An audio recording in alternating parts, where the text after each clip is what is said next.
very quickly, Michael Ratner, you're there in London as part of this 10th anniversary of the opening of Guantanamo, what you have been fighting for many years here in the United States. Can you talk about the provisions of the National Defense Authorization Act that have just been signed off on by President Obama, the NDAA, that relate to Guantanamo and what you at the Center for Constitutional Rights are calling for? Well, the center represented the first people out of Guantanamo over 10 years ago. At that time, the detention of people, the military trials was all done by a presidential order.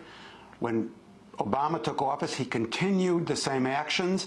And recently in the NDAA, those actions, the ability to detain people, the ability to use military commissions, etc., were actually put into law. And Obama, contrary to his claim that he was going to veto it, signed it, making him the first president ever in the United States to sign into law indefinite detention as part of the policy of the United States.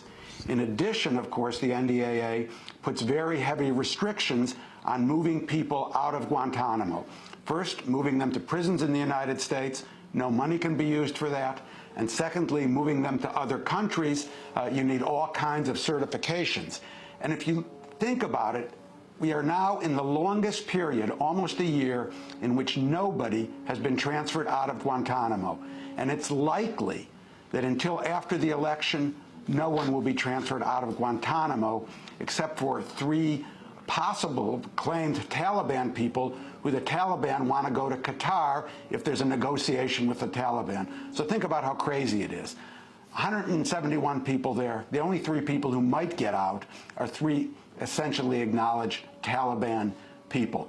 But as far as the center is concerned, when they announced that Guantanamo should be closed in a year, when Obama announced that, we said it's too long, it should only take 3 months.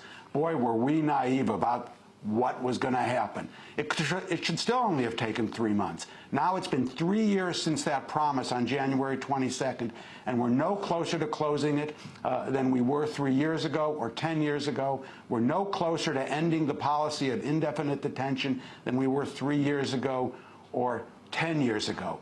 What we're closer on is public anger and demonstrations about it. So tomorrow there'll be some 350 demonstrations across the world and across the country saying, shut it down. Shut down Guantanamo, shut down indefinite detention. And I can only really leave all the listeners out there with this question. If Guantanamo was there and it was a Christian Guantanamo or if it was a Jewish Guantanamo, do you think we would still have Guantanamo today? We wouldn't. Michael Ratner, Omar Daghez, I want to thank you both for being with us. Michael Ratner, former president at the Center for Constitutional Rights. Omar Daghez, former prisoner at Guantanamo, held in U.S. custody for close to 5 years, spent most of that time at Guantanamo. This is Democracy Now!, democracynow.org, The War.